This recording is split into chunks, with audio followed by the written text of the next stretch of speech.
Good morning.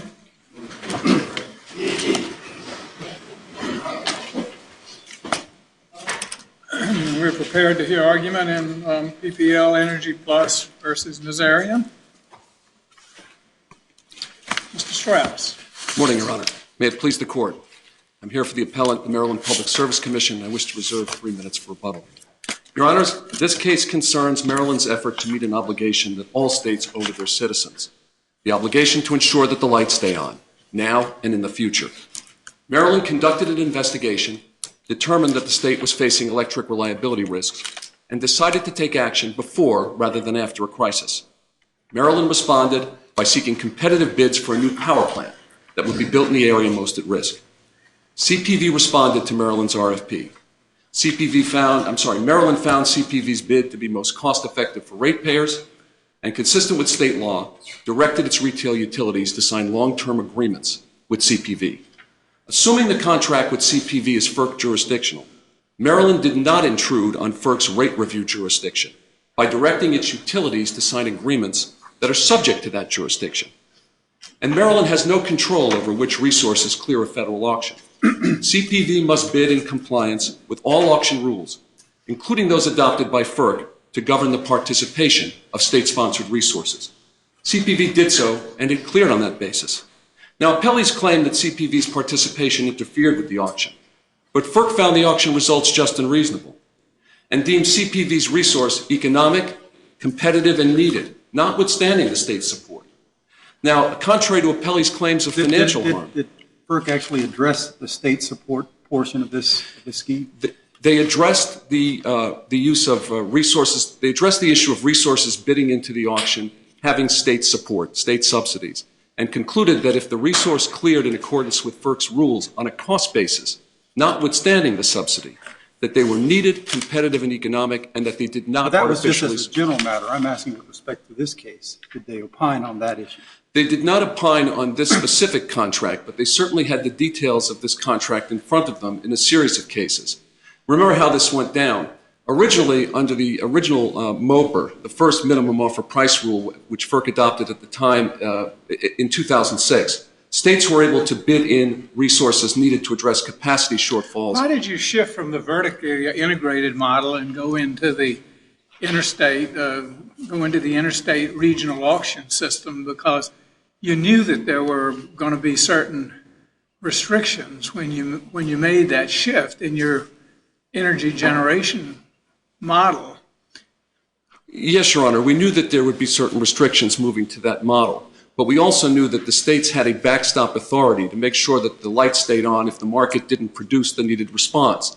And in this case, Maryland investigated carefully. Are you saying there's no way you could produce additional generating capacity without the 20-year subsidy? The state found that the state put out an RFP for competitive bids and sought a long-term contract because we wanted to make sure the resource would be in the market. That's 20 years is an awfully long guaranteed subsidy. I mean, a shorter subsidy, that would be more favorable for your case. But when you compare the 20-year subsidy with the 3-year forward pricing model, there does seem to be an imbalance there, or trying to tilt the game board, because what FERC has done is it's got a carefully balanced scheme between new entrants into the interstate market and existing entrants, and it's got a particular 3-year exception for new entrants, and all of a sudden you come with a 20-year guaranteed revenue stream. Yes, Your Honor, if I could address that. The new entrant pricing model, the 3 years you're talking about, that's the model under the RPM auction. But FERC never said that the only way resources could be built was through the auction. As Judge Garbus found, parties can meet their obligations in the auctions any of 3 ways. They can build their own plant, they can buy the capacity bilaterally, or they can buy through the auction. So parties are free to contract. There is a separate marketplace outside the auction, a bilateral marketplace to try to get plants built. Now, all resources that you build and you want to use to meet your obligations have to clear through the auction. And PJM will pay all resources that clear the same price. But here, remember, the CPV resource, as you just noted. You can go into the auction low because you know that you can clear the auction, and you know that you can bid low in the auction because you know you're going to have the difference made up. No, you can't, because as a new resource, when you bid into the auction, you have to bid on a cost basis. And in this case, what happened is PJM set CPV's bid on a cost basis, and it cleared on that basis. Now, once it does clear, as with any resource that clears on a cost basis, you can bid as a price taker thereafter. Indeed, most of the resources did. As Judge Garbus found, 80% of the participants in the auction bid on a zero or price taker basis. There's nothing unusual about what the CPV resource is doing. They don't have an incentive that's any different than any other resource in the auction. So, FERC's power with respect to the interstate market is a power to set rates. And amidst all of the different briefs and everything, all of the discussion here, there's one question that occurs to me, and that is, how can this not set the rate that CPV receives when there's a guaranteed through these contracts for differences is it's guaranteed to them that they will receive a rate that makes up the difference between any revenue they receive at auction. And Maryland's got a set of, they're saying what they should receive as a return. And they're entering the market knowing that whatever they receive at auction, the difference is going to be made up between what Maryland thinks they are going to receive with this 20-year subsidy, work through coercing local electrical distributors to make up the difference. Now, how does that not set the rate that CPV receives? Let me address that question. As concerns the Federal Power Act, there are 2 points to remember. One is public utilities set rates as an initial matter, and FERC gets the right to review them. CPV bid into the RFP, and Maryland accepted their bid.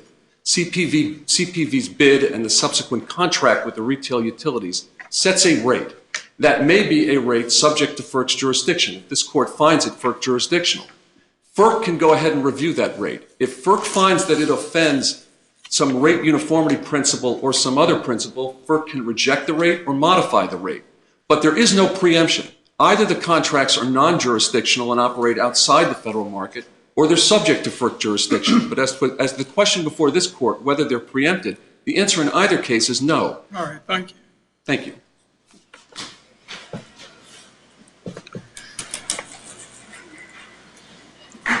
Mr. Elgart.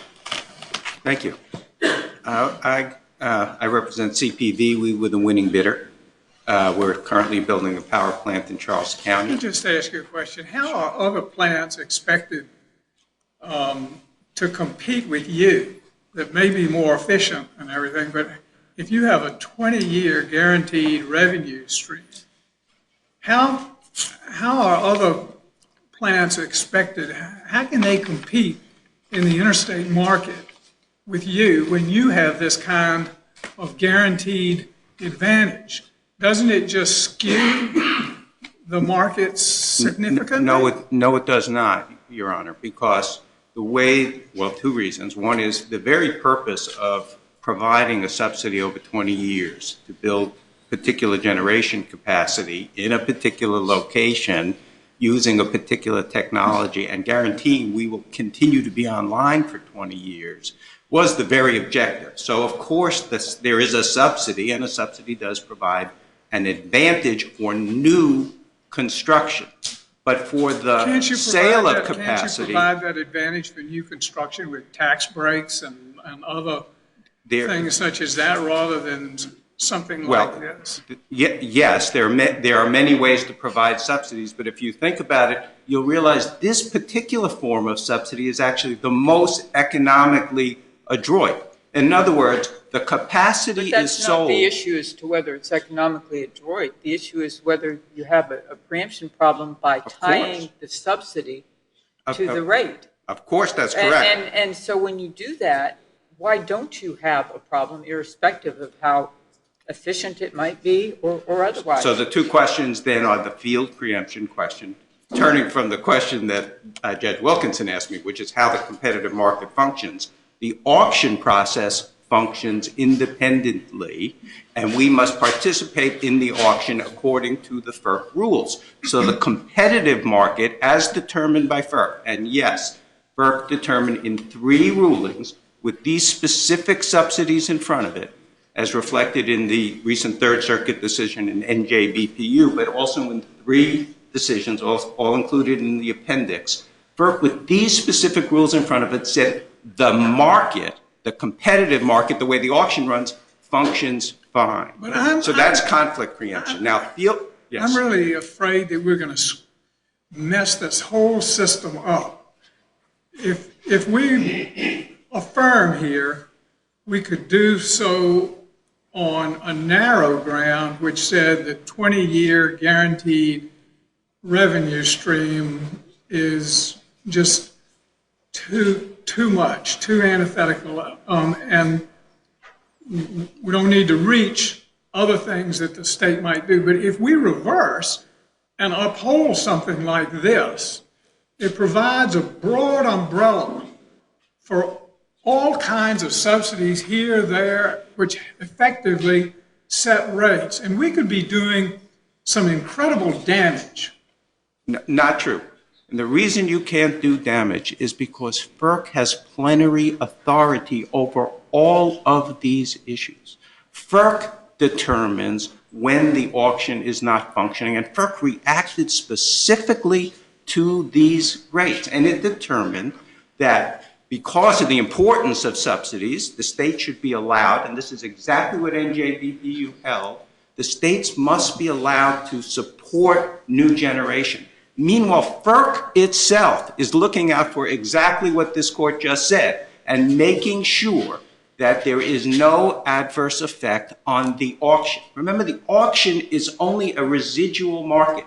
The main contracting market takes place usually with 20-year contracts in a bilateral way. So the length is not the issue. Now, FERC has not necessarily spoken in this case, but your opponents have attempted to expand the record by including a brief in a different case where apparently it did voice a concern about this particular scheme. Yes, and FERC's, I have something to say about FERC's brief in that case, which is FERC did not support the notion that these are rates or charges. They did not say a third-party payment is a rate of charges. What they said is it affects the rates. Of course it does. So when you ask the federal government how broad is their power, it is as big as the ocean and as high as the universe. But their proposition was not in support of the notion that these are rates and charges, but rather it affects rates or charges. And the effect issue is not a field preemption issue under Northwest Central. That's a clear holding of the Supreme Court. Those go under 205 and 206. And as to the conflict, if there is a suggestion of conflict, we point to FERC's orders rather than its commentary in a brief. Orders are subject to APA review, and those orders are the ones we've cited. 135 FERC, and the specific paragraphs are mentioned. 135 FERC at paragraph 175 deals with this. 137 FERC at paragraphs Aren't the 131 Supreme Court through 33. decisions broadly supportive of FERC's exclusive regulatory power in this whole field of interstate electricity sales? I mean, you read the Supreme Court opinions and they seem pretty supportive of FERC's exclusive powers, and doesn't that begin to suggest field preemption to you? No, Your Honor, only because Northwest Central really defines the lines between the two, and it says there are actually 2 lines of authority here. But what was at issue in Northwest Central? Wasn't it the timing? No, but the issue was, the legal argument was, if something affects in an important way the rate being set by FERC.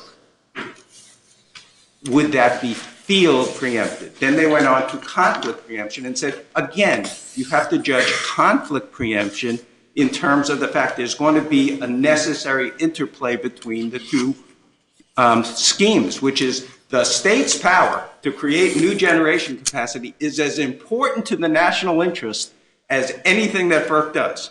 Because if you don't have electricity, yes. As Judge Keenan was suggesting earlier, whether this is important to the national interest and whether, this is a good idea or a bad idea, it may be a wonderful idea for all I know, but the discrete legal question before us is, does it essentially set a rate? And when you guarantee a revenue stream that allows a CPV, your client, to come in at a very low price with the knowledge that the difference is going to be made up in terms of the rate that CPV ultimately receives.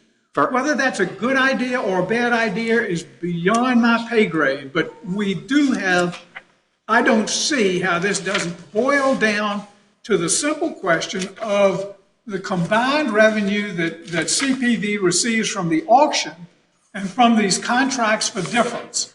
And the fact that the local electrical companies are going to make up the difference. Why doesn't that set the rate? It determines what CPV receives from interstate electricity sales. It sets the rate, doesn't it? No, that is not the rate. The rate is defined as the amount that is exchanged in the sale, which is covered under Section 201. It affects the rate under Section 205 and 206.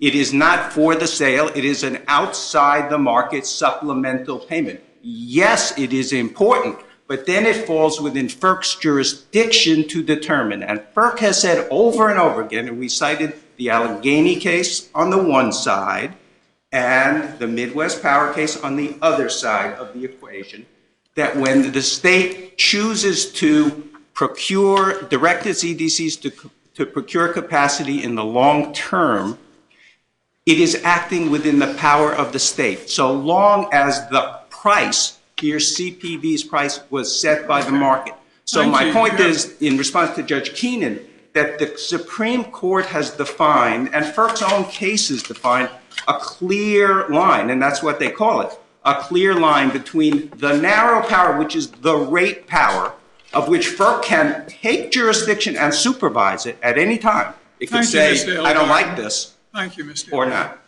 Thank you. You got some time for rebuttal as well. Thank you. Mr. Clement. Good morning, Honors, and may it please the Court. Paul Clement for the appellees. There are some preemption cases that come before this Court where the state has sort of stumbled into a preemption problem or into a federal field. But that's not this case.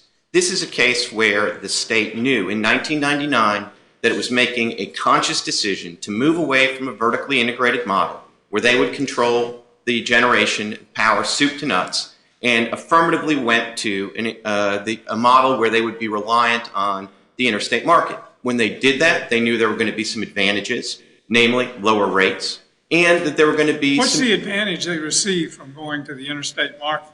They received lower rates, they received more efficient service, they received the benefit of all of the FERC regulation, but it's not like when they went into that wholesale market, they didn't understand that FERC would be the one principally regulating that. Indeed, at that time, they specifically said, well, we understand by going away from the vertically integrated model, we're going to lose some control that we traditionally had.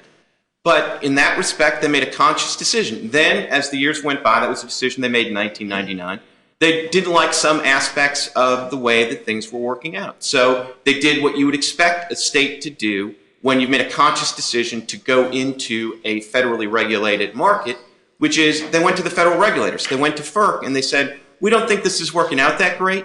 We don't think that your current model, which basically gives a 3-year cost recovery assumption, that's kind of the underlying assumption of the model because it allows somebody to bid for capacity 3 years in the future on the assumption you're going to make up that money in 3 years.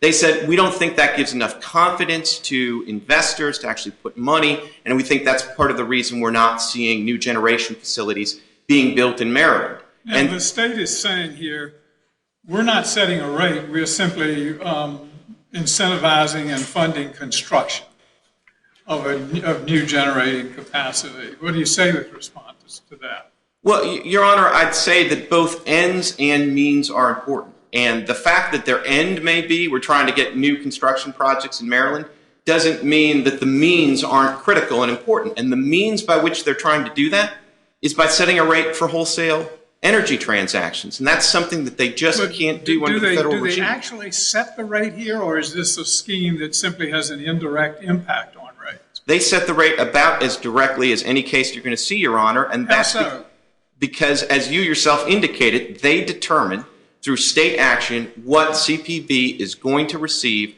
for sales on the wholesale market. And when confronted with that question, my friend on the other side, their only response they could have is, well, no, because we have essentially two payment streams for these sales. We have the direct payment that we receive from PJM for our direct sales, and then the difference is made up by what, under state law, the EDCs are forced to pay us. Now, I have a couple of comments. So you say you're still setting a rate even if the revenue comes from two different sources? I'm saying that, and if I didn't have any text to rely on, I'd still say that was right as a matter of just common sense, that a rate is what you receive. But of course, we are guided here by the text of the Federal Power Act, and it specifically talks in defining, when it talks about rates, it specifically talks about what someone receives for the provision of energy or the provision of related services. What if CPV here had instead received a tax break or subsidy directly from Maryland? That would presumably have an impact on the rate. Is that problematic? It might be problematic depending how the subsidy was set up, but it wouldn't be problematic in the same obvious way that this is. And I would quite This is just too blatant is the problem. Well, it's blatant both in how it operates, and it is blatant in the sense that it blatantly operates to set a rate. And I quite agree with Judge Wilkinson's suggestion that the proper course here is to decide this case narrowly. And we think in some respects, although you often think of field preemption as the broad way to decide a case, I think actually the field that is preempted here is relatively narrow. It's setting rates. Because it preempts only to the extent that state action sets rates. Exactly. And it really is a narrow field in that respect. And we Isn't think there that a conflict preemption problem between the 3 years and the 20 years? we certainly do think there is that, and we think that's a wholly independent ground for supporting the judgment below. And I think that gets back. But the district court didn't make findings on conflict preemption.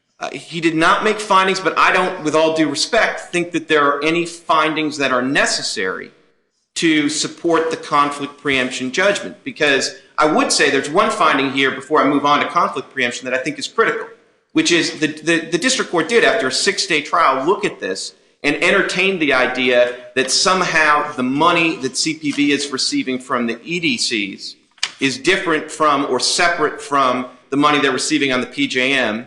And the district court said, no, I'm not buying that. The fact that you are receiving money from two different people under this scheme doesn't make any difference. You are still determining what they receive. You are still setting a rate. So let me ask you this. The states and the amicus briefs and the rest are saying we've got to provide sufficient electrical capacity for our citizens. We've got to assure them of an adequate supply of electricity. If you say that this is illegitimate and is field preempted, then there really are not a whole lot of options that remain to us in terms of just making sure that our citizens receive a reliable source of electrical supply. Now, are we cutting out, because the states do have some authority in this area in terms of construction and siting and other matters, but what do we leave, if we accept your view, what do we leave open to the states in terms of meeting the needs of their citizens in the PJM region? Well, I think there are a number of options that would still be open. As Judge Diaz suggested, there would be ways for the state to give a direct subsidy. And if it really is a direct subsidy that's not, I think there would be an independent problem if, like this. What kind of direct subsidy are you talking about? Just write a check, say, we want you to have we don't think the market's working. We want a plant here, so we're going to give you $100 per megawatt in a state subsidy, and it's going to come right out of general treasury revenues. It's not going to be contingent on you bidding and clearing into the federal auction. So I think I'm sorry, you go ahead. what makes this particularly insidious, for example, in a way that the direct subsidy is not? Well, two things, Your Honor. I mean, one is it's insidious as a legal matter because it sets a rate, but it is insidious as a practical matter because it's tied so directly to the federal auction, and I think that's why the bid and clear requirement is something that FERC focused on in its Third Circuit brief, because FERC did not come into the Third Circuit and say, we want to have everything preempted that affects a rate. It said the test is what directly affects the rate. Now, you may have some questions in the long run about how easy it is to police the line between direct and indirect effects, but when a state law says, look, we're only going to give you money if you bid and clear into the federal auction, that's about as direct a tying as you're going to get. And then it really does, I think in that respect, you could have a state could build a plant and say, look, we're going to still be partially in the federal auction and the federal wholesale markets, but we're going to, for purposes of this plant, we're going to build this plant with subsidies, and we're going to have it supply some of our folks, or there are other alternatives as well. I'm just saying there are a number of different ways the state could go about this. But when they say, look, we're not going to really pull out of the federal auction, we're going to build a generation facility, and the only thing it's going to do is sell in the wholesale market. So that is, just to take a step back, when Congress reserved to the states the ability to handle generation back in the Federal Power Act in the 1930s, it could not have conceived of a state building a plant for the sole purpose of selling into an interstate market. So I do think in that respect, to do that, there are still ways they can do that, but when they build a plant exclusively to sell into an interstate market, tie it to that interstate market, and then distort that market, because what that whole market is trying to do, in addition to provide capacity, is to provide pricing signals to the market where they can efficiently build new signals. And the consequence of this being built with a 20-year subsidy in Maryland is not innocuous. It's that some plant is not going to be built in Delaware or Pennsylvania that's actually a more efficient plant. And I think that's why... Because they can't compete. Because they can't compete, and they're not, again, the whole federal market is operating under the idea that the right time horizon is 3 years.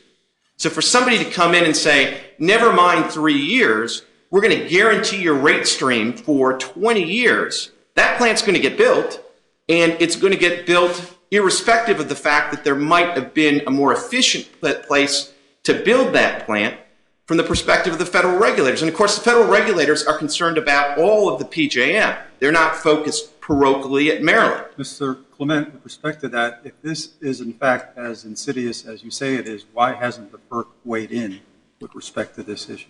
Well, they have weighed in the Third Circuit, and footnote 3 of that amicus brief says that essentially the New Well, Jersey... that's the Third Circuit. This is this case. Why haven't they said something about this case? Well, in the Third Circuit, they didn't weigh in until they were specifically asked by the Third Circuit. And I think what you can infer from that is that the federal regulators are not anxious to offer their views on these things. And you could have your theories as to why that's the case. But they did provide their views when they were asked, and their views were unambiguous that these statutes are preempted and they interfere with the operation of the federal regime. Well, it goes further than that. I mean, your opponents say that not only have they been silent, but they've actually tacitly and perhaps expressly approved this very scheme. Well, I want to address that, but I mean, that's a hard argument to make after that Third Circuit brief is filed, with all due respect to them. And here's the problem with their argument that, don't worry, FERC has already taken care of this. The FERC has tried to take care of this with the MOPR, but it's tried to take care of it within the confines of its own modeling. And with all due respect, it's not a full response precisely because of the difference between 3 years and 20 years. The way FERC does this is they only apply a screen the first year. And if you clear the screen based on your costs in the first year, then after that you are free to bid in at zero. Now that makes some sense in FERC's world, because with the 3-year time horizon, their view is if you're efficient in year 1, you should be built. But that doesn't work with the 22-year guaranteed time horizon. And in a sense, I think it's CPV's own allegations in this case make this clear. They are on record, at least before the trial court, as saying this plant doesn't get built without this 20-year subsidy. Okay? This is the but-for cause of this plant existing is this subsidy. And so I don't see how they can turn around and say, don't worry, we're not going to have the distortive effect on the federal auction when this capacity is going to exist that would not exist at all given the price signals in the federal market. And especially given the fact that you have this 3-year, 20-year disconnect, make no mistake about it, what you're going to get with this project, if it goes forward, is 19 years of zeros. I mean, after they clear the MOPR in the first year, they would be crazy not to bid zero because they don't get a penny, including from the EDCs, if they don't clear the federal auction. Well, this isn't a static process. I suppose the FERC could respond to that result. They could, Your Honor, but my point would be that, in a sense, asking them to continually try to stay one step ahead of the states and try to further modify the MOPRs, I mean, I'm not really sure there's a good way for them to deal with this 3-year, 20-year disconnect in the context of the MOPRs. Maybe they could further tweak their system, but that sure sounds to me like evidence of a conflict preemption. I mean, generally we don't say, especially when states go into a federal field like interstate rate setting, we don't say, well, we'll just let the federal regulators see if they can sort of sort that out and try to hold themselves harmless from the effect of these state laws. The way we normally proceed is to say, no, I mean, that's not FERC's job. I mean, you can also go into district court and you can get a state law that is ultra-virus because it is preempted. You can get that law invalidated so that FERC doesn't have to deal with that. Because that's really FERC's principal job is to try to get these interstate rates correct. That's hard enough without having to spend all of their time trying to counteract and sort of adopt new countermeasures to the latest innovation by the states, especially when those innovations are in the federal field. And that's why I do think, to paraphrase the Supreme Court, albeit a dissenting opinion, I mean, this wolf comes as a wolf. I mean, this is not some subtle effort where they've tripped over some sort of obscure federal requirement. Even in the generation order that led to this plan, they said, we don't like what the federal government's doing, but we think the Federal Power Act allows this. They knew they were treading on dangerous territory. That's why, you don't see a lot of state generation orders that specifically address the Federal Power Act. They specifically said, we don't think that the 1-year, 3-year forward pricing auction is working. Now, with all due respect, they have other ways of responding to the fact that they don't like the way that the federal market is working. They tried one of them, which is to go to FERC and get them to have a longer time horizon. Why was it necessary to intrude in the auction process as opposed to a direct subsidy or something? Why was it necessary to tie this so tightly to the federal regional auction? Well, I can certainly speculate, Your Honor, and what I would speculate is that there's a very good reason why they did that, because the bid and clear requirement or tying it directly is what makes this seemingly relatively obviously preempted. There is a reason why both New Jersey and Maryland did that. Now, they'll tell you it's, because we didn't want to have the ratepayers pay any more than necessary.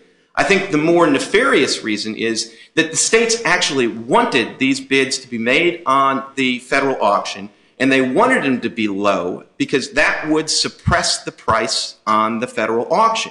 And CPV is not the only entity in Maryland. Maryland is going to be buying other energy off of these federal auctions. So if they can use this new generation facility specifically to push down the price and guarantee it gets bid in with the price suppressive effect, then they're going to buy some of their other energy at a cheaper price and effectively get part of the subsidy paid for by power companies in other states, or even principally power companies in other states like my clients.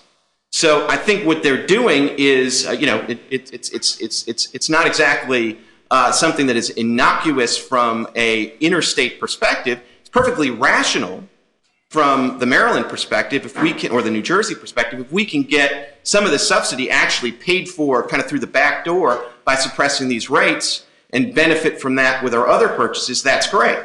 So I think that's why they tied it directly to it.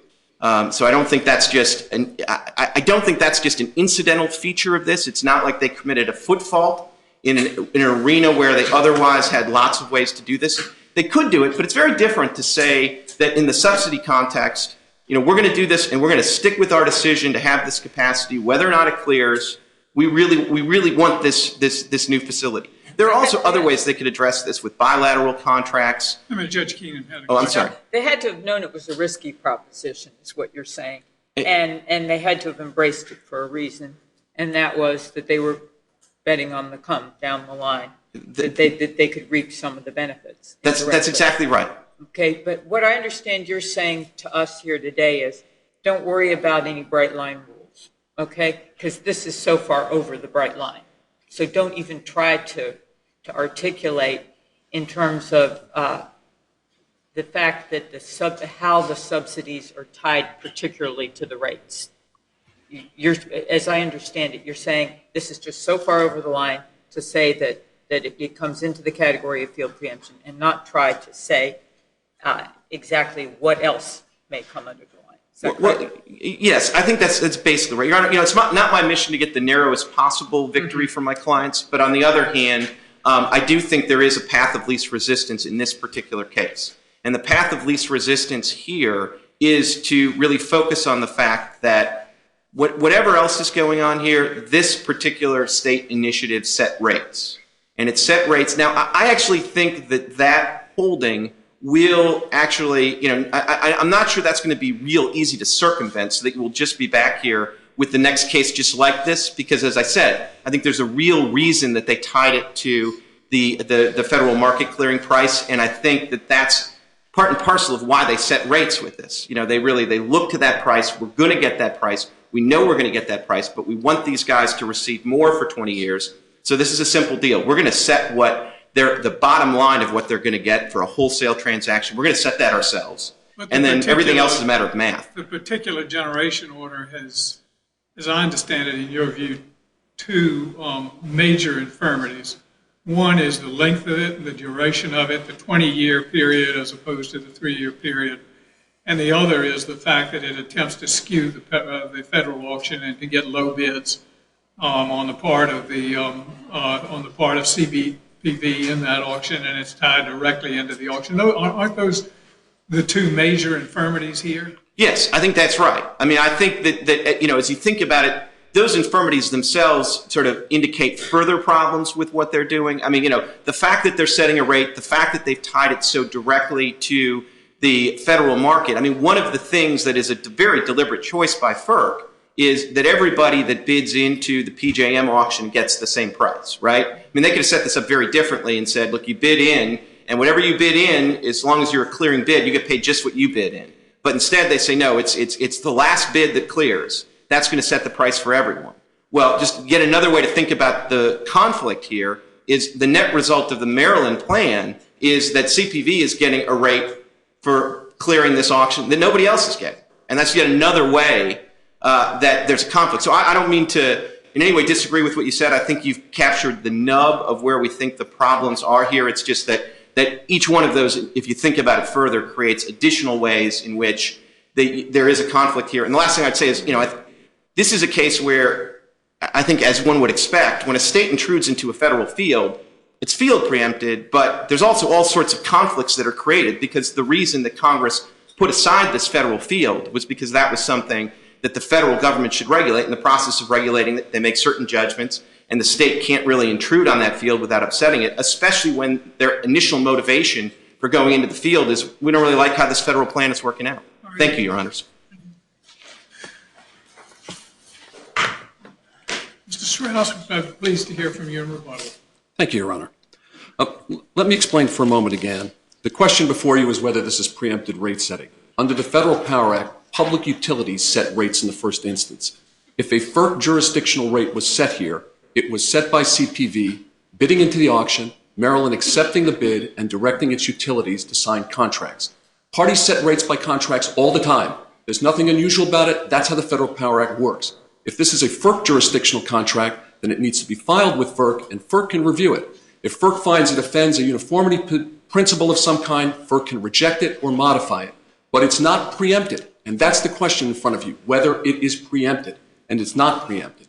Questions about the impact on the auction? Remember, FERC found that the auction results with the CPV resource clearing were just and reasonable. That's in the joint appendix at 1031 to 1032. They found the resource needed, competitive, and economic, notwithstanding the subsidy. And that's in the joint appendix at 889 to 890. Now, the question about what the state is doing. Remember, at the time FERC approved the RPM market, they said that states could do exactly what Maryland is doing here. Incentivize new resources through long-term agreements. And that is in the joint appendix at page 824. There's nothing unusual going on here. Question about bidding below cost. Remember, CPV bid into the auction in accordance with rules that FERC revised to address the participation of the resources that the state was trying to procure through these arrangements. And CPV bid at a cost set by PJM. It's not a low-cost bid. It's not a below-market bid. It's the cost bid that PJM calculated under their tariff, which is a filed rate, and it cleared on that basis. There is no auction, price suppression, none of those things are going on. FERC found the results just and reasonable. It's the way the industry works. And FERC, as I said, doesn't think these kinds of contracts are insidious. Let me spend a minute again on the government's brief from the Third Circuit case. That brief says that the state statute is preempted to the extent it disrupts the wholesale market. But we know what FERC has already said about state-sponsored resources and their participation in these markets. When they participate in accordance with the revised rules, they do not disrupt the markets. That brief is simply inconsistent with FERC's orders. And remember also, in that brief, FERC does not adopt the theory that Maryland set a wholesale rate. It does not adopt the theory that Maryland offended some uniformity principle. It simply says that Maryland is, to the extent Maryland's activities are disrupting the auction, that's preempted. But we all know that they're not, because that's what FERC has found. In terms of bidding zero, let me explain again, as Judge Garb has found, it is the case. Once you clear on a cost basis, everyone bids zero. One final point, a concern about FERC having to chase and change its rules to address these kinds of concerns. These rules were changed at the behest of the appellees, who filed pleadings at FERC asking for the change. FERC didn't come out on its own and announce that the changes needed to be made. Thank you, Your Honors. We thank you, sir. Mr. Elgarten? I have to say I agree with everything Mr. Strauss just said, but let me see if I can go a little more slowly because he made some major points. The first point is on the issue of whether FERC has considered this.